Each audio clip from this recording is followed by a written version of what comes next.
What's your name, organization name, and your position in the organization? Hello, my name is Chris Daughtery, and I am the founder and operator of From Boys to Gentlemen. From Boys to Gentlemen Mentoring. So we have a mentoring group that's focused on 4 pillars. We focus on developing emotional intelligence, conflict resolution, communication skills, and critical thinking within at-risk students, as well as teaching them how to execute that in 3 key areas. The first one being personal relationships, the second one being in career and education, and third, teaching them about community contribution. What makes your organization unique in Abilene? Well, we really focus on the empowerment of youth. So, of course, we are very big on mental health, but that's not just talking about mental illness. Really doing things to teach kids about pride in themselves, how they impact the environment that they're around. So, we work on our work program. So we have a landscaping business where kids are able to learn the importance of earning money and managing money. We are developing our media company that we're focused on right now, so we're doing fundraisers to develop that so they can utilize their skills again to be able to make revenue, but also just use a lot of their artistic abilities. A lot of times we just give that fellowship. Community contribution includes but isn't limited to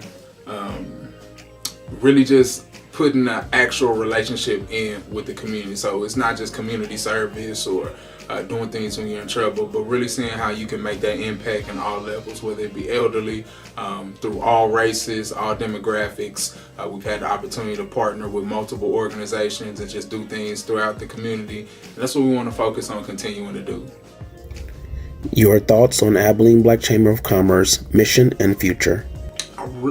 One of our biggest focuses is Black ownership. We believe that's an extremely important component. So, having our own businesses, having our own opportunities that we're able to really foster and have an element of control about.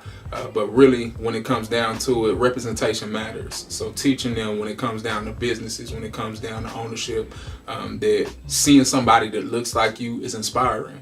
So not negating that. We're not trying to get caught in any other racial foolishness. No, we're not against any other race, but definitely seeing somebody that looks like you is an empowering act that we want to continue to put forward. So seeing the chamber produce more Black-owned businesses and networking opportunities, celebration of individuals that are doing great things within the community is what we're pushing for. So these kids can look up and say, okay, we're way more than a reality show. We're way more than the stereotypes that are being placed on the media, because you got to see firsthand a published author. You got to see somebody that owns a business, somebody that does insurance, somebody that's making a heavy impact, and they may not be doing it in a traditional way, but really getting the opportunity to see entrepreneurship and business ownership with someone that looks like you.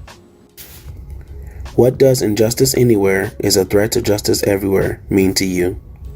We can get lost in our bubble.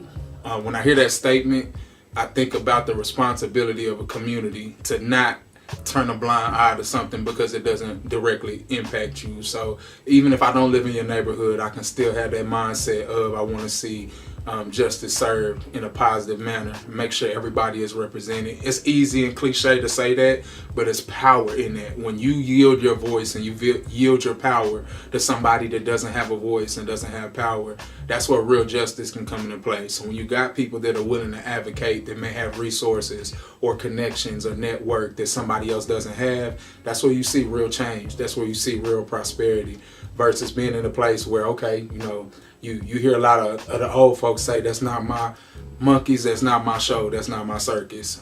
That's what kind of gets us into those problems when we separate. But a real idea of unity is what I hear in that statement, is where even when I'm not a part of your community, I'm committed to your success. I'm committed to you being treated like a human being.